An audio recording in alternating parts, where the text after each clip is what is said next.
So we're fighting Marvin Vettori this weekend. Something of a rematch, I guess you could kind of say. For people who are unaware of the context, what exactly happened that time you and him had that altercation, everything around it? Which one? Oh, okay. There's been a few. The one that got physical at PFL, right? Yeah. You want the whole story or? Yeah. Yeah, basically I was there with my wife and some friends, teammates. Watch it. We were supporting teammates for PFL, and it was time to go. I was leaving. I had people the whole night telling me he's looking for me, and my same response was, "I'm not very hard to find. I'm pretty easy to find." And so on the way out, I was walking. I talked to some guy. I was like, "Yeah, Marvin's looking for you." I was like, "Okay, cool." Same response. I'm not hard to find. On the way out the door of the arena into the Hard Rock, I look over and my friend Tuco is getting swung on by Marvin. At first, he's like telling him, like, you could see him do this, like, calm down, chill.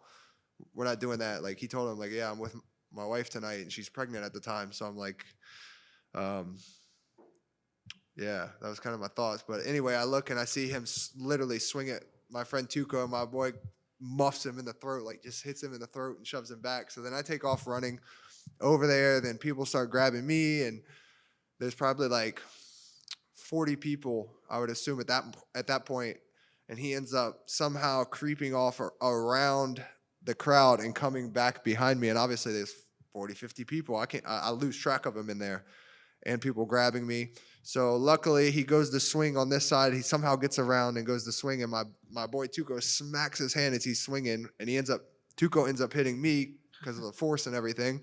So then I go this way, and finally, by then I see him. He circles back this way, and somehow, some way, Michael Johnson gets everyone to move. He's looking me dead in my eyes, as you can see from the camera angles. There's 3 different angles that I've personally seen, and that video goes around everywhere. He's looking me in my eyes. He puts his hands up. Everyone separates, and what do?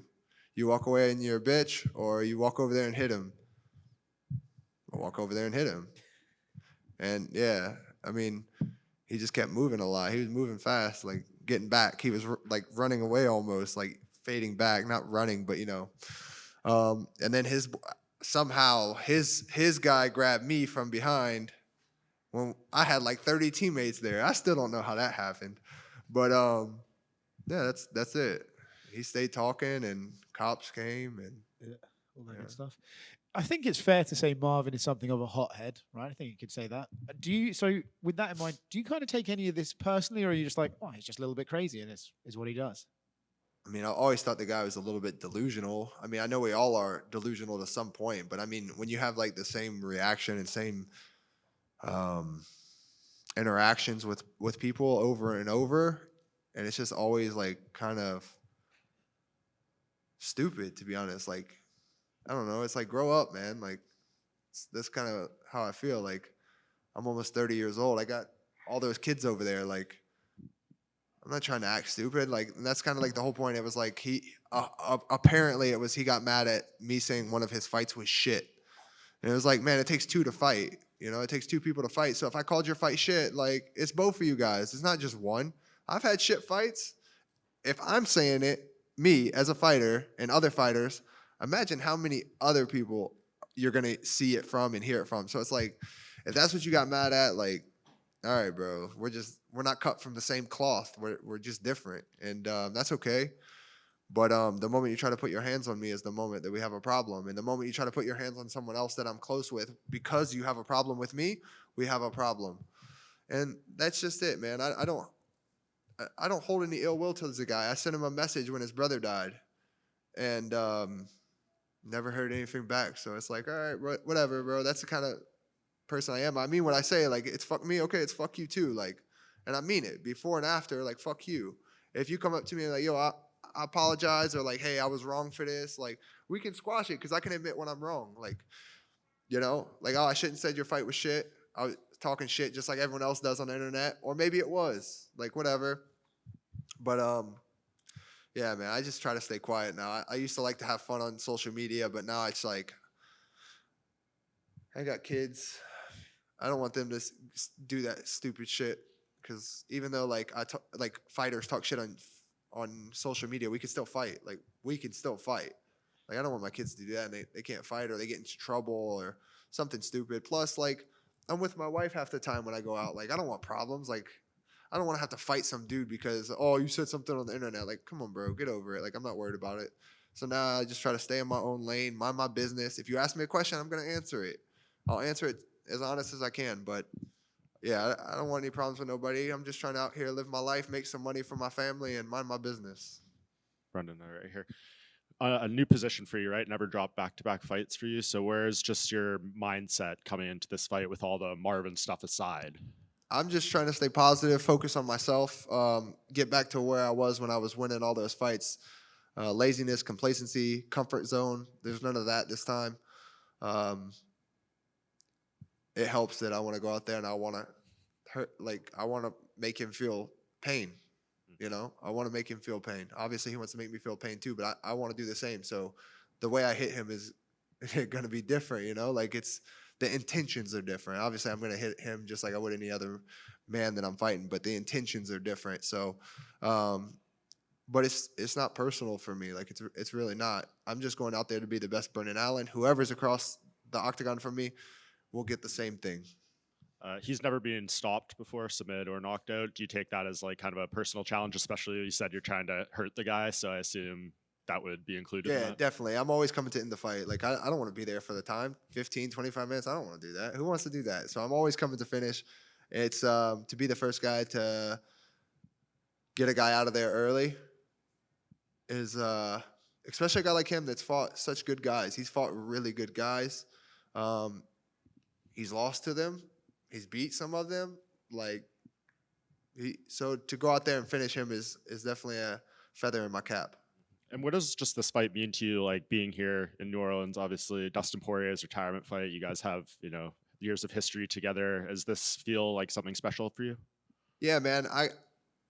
I'll take it in after the fight. Once we get the job done on Saturday night, then it's like, okay, we're good. It was a great moment. It was a great experience to do it, hopefully impressively, in front of my family, my fans, my friends, like everyone, in front of almost my home. I only live an hour from here. I'm driving back and forth every day whenever I have to come because I want to sleep in my own bed. I want to be with my wife, with my kids, and see everything, and just be in an environment where I'm happy. Like what's not to be happy about? I'm sitting here. I get paid to go fight some man on Saturday, which is obviously very nerve-wracking, but I get to go see my kids. I get to sleep in my bed. My wife cooks my food for me. Like, it doesn't get any better than that, man. I'm living a great life. I'm very excited, and we'll take it all in Saturday after the job's done, though. So you like doing the, sleep in your own bed, go home type of thing? Like, I know some fighters, they like the experience of like feeling like you're getting on the plane and staying in the hotel just because it kind of locks you in. You don't need any of that? I'm a homebody, man. I just like being at home, and I've had a great team around me, great guys around me all camp, and I've been traveling. I travel every camp. I travel all the time. So being home is what is most comfortable to me.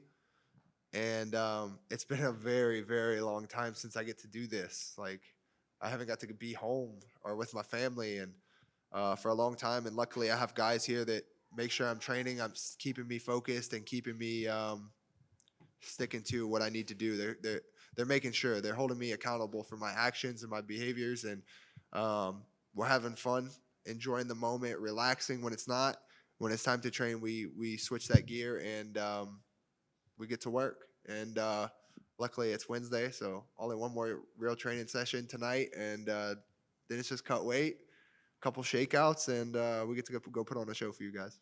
And the next pay-per-view after this is the middleweight title, Dricus and Hamzat.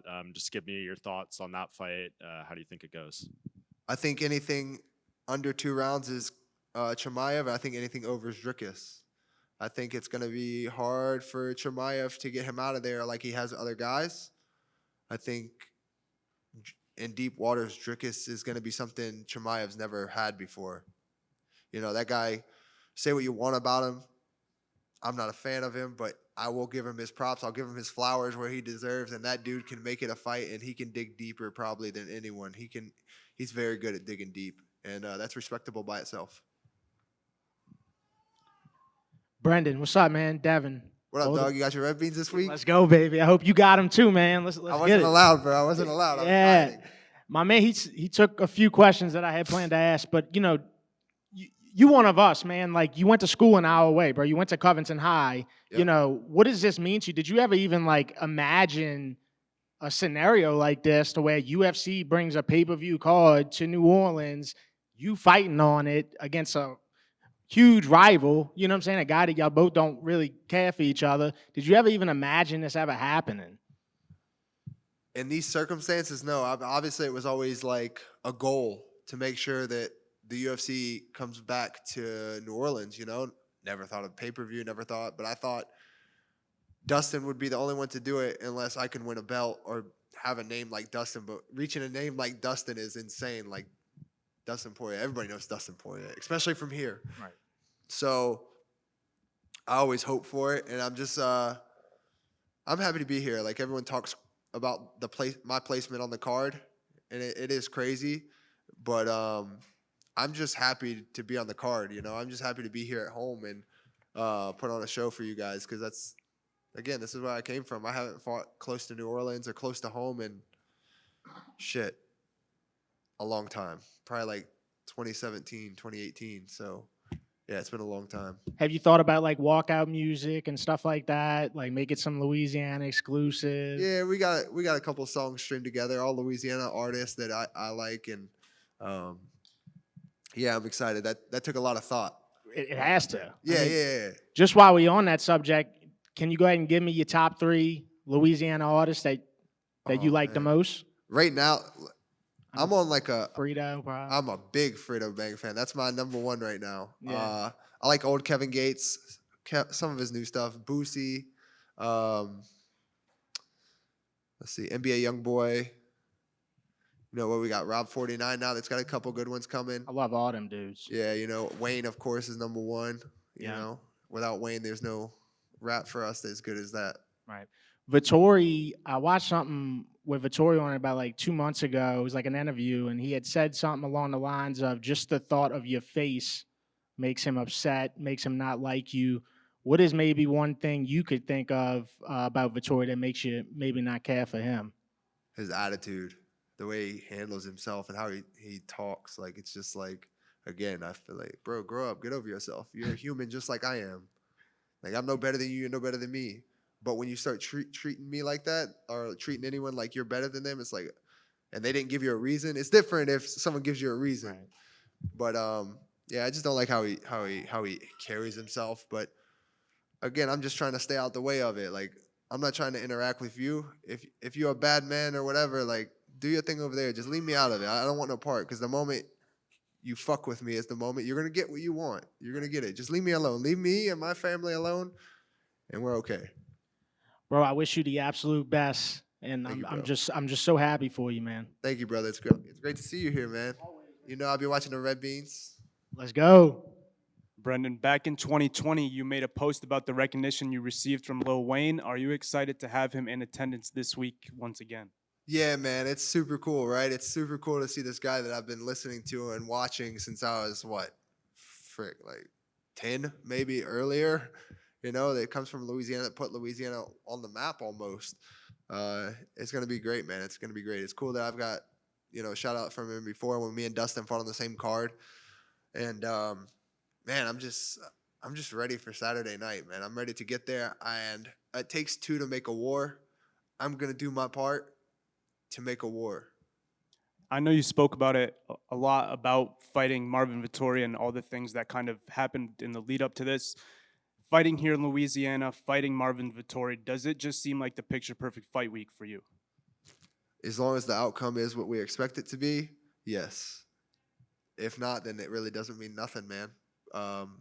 It's always great to make memories. I've lost and made great memories with my wife and my son and my kids and my family, but they don't hit home as much without a win. So the focus is just getting the win, being the best version of myself, getting the win on Saturday night, and then after that we can put everything into perspective. And last question, I saw that you went out to Chicago, right, to train with Bilal and his team out there. What was that experience like for you and being around those guys before you make this fight?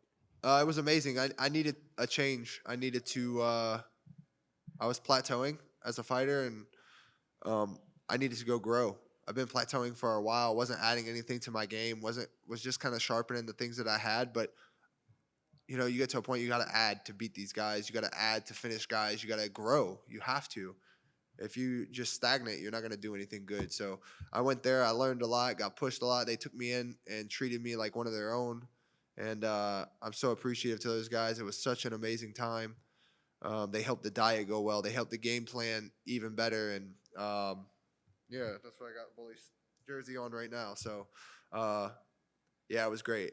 And hopefully I go out there Saturday, I get this win, and then, you know, my boy Bilal's going to be back and go back and get his belt here soon. So, Brendan, one from me.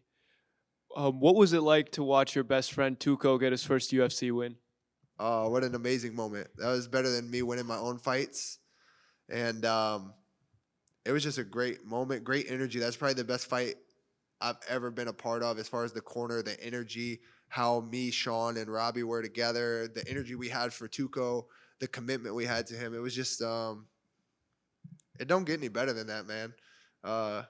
Like I said, it was better than me winning myself. Him getting his first win like that, he earned that.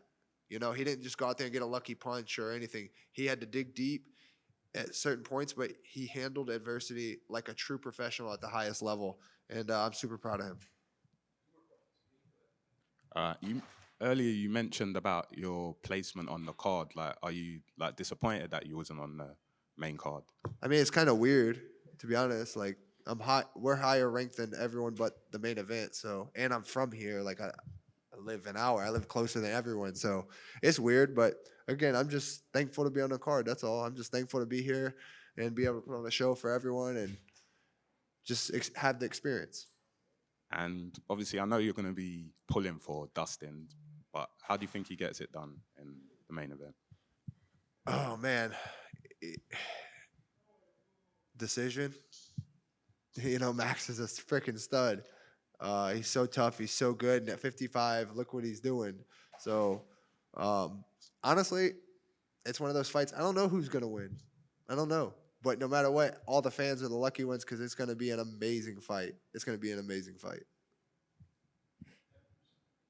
Devin Johnson. Brendan, I recently saw in an interview that you said the first time that you trained with Dustin, he knocked you to the ground. How influential has he been on your career, and what does it mean for you, for both of you guys, to be such iconic fighters for Louisiana?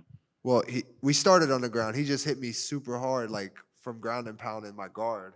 Yeah, I was like 14, man. That was crazy. But Dustin's a great person, man. If you want to be like somebody and you're from here especially, you want to be like Dustin, you know? What he does for the community, what he does for fighting as a whole, what he does for Louisiana, what he does for his family. Like, he's a super respectable human. Not a respectable fighter, not a respectable dad, like everything. How he's able to organize everything in his life to make sure he gives his whole everything the proper, you know, attention it needs is very respectable. And if you've never done it or had a piece of that, then you don't understand how hard it is to juggle being a fighter, being a dad, the businesses he's involved in, the sponsors he has. Like, I have a lot on my plate, and that man's probably got even more on his plate for sure. So how he handles that and is able to bring attention and the proper attention to everything is super, super respectable.